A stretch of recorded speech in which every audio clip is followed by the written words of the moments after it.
जानते हैं कि आज कलकत्ता हाईकोर्ट ने जो मुस्लिम को ओबीसी का आरक्षण यानी ओबीसी कोटा सब कैटेगरी में जो आरक्षण दिया जा रहा था उसको कलकत्ता हाईकोर्ट ने निरस्त कर दिया है। साथ ही साथ जो ओबीसी सर्टिफिकेट वेस्ट बंगाल में मुस्लिम्स को दिया जा रहा था 2010 से लेकर के 2024 तक उसको भी हाई कोर्ट ने निरस्त कर दिया है। ये दोनों ही जजमेंट्स, ये दोनों ही जो फैसले आए हैं, ये बताता है कि किस तरीके से ममता सरकार गैर संवैधानिक तरीके से, अनकॉन्स्टिट्यूशनल तरीके से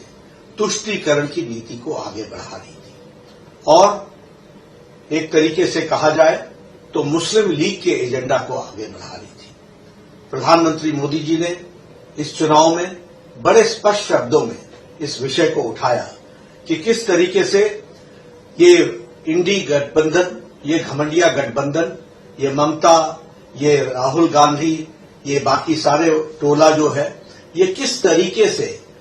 घमंडिया गठबंधन के तहत एक तुष्टीकरण की नीति और तुष्टीकरण के साथ साथ ये सब लोग संविधान की धज्जियां उड़ा रहे हैं। संविधान में साफ लिखा है कि धर्म के आधार पर आरक्षण नहीं होगा, लेकिन यह सब लोग मुस्लिम लीग का एजेंडा, जिस मुस्लिम लीग के एजेंडे के कारण भारत का विभाजन हुआ, उसी को फिर से आगे बढ़ाने का काम ये सारा घमंडिया गठबंधन कर रहा है और तुष्टीकरण की नीति को आगे बढ़ा रहा है। हाई कोर्ट के फैसला आने के बाद तुरंत ही ममता जी ने कहा कि मैं ना मानूंगी। ये क्या संविधान से ऊपर है? ये संविधान को संभालना इनका काम नहीं है, संविधान की रक्षा करना इनका काम नहीं है। ममता जी ने संविधान की रक्षा की शपथ लेकर के वो मुख्यमंत्री बनी है और संविधान से ऊपर कोई भी नहीं है। और प्रधानमंत्री जी ने संविधान को दिखाते हुए और संविधान को कोट करते हुए ये बताया कि धर्म के आधार पर इस देश में किसी को आरक्षण नहीं मिलता है।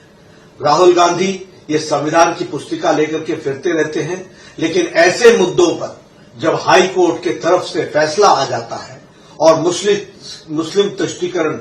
का पर्दाफाश होता है और मुस्लिम तुष्टीकरण स्पष्ट इन लोगों के एक्टिविटीज के द्वारा, इनके कार्यकलापों के द्वारा स्पष्ट दिखता है, तो ये चुप्पी साधते हैं। ऐसे लोगों को इस चुनाव में भारत की जनता और पश्चिम बंगाल में ममता को पश्चिम बंगाल की जनता सबक सिखाएगी, ये मैं कहता हूं।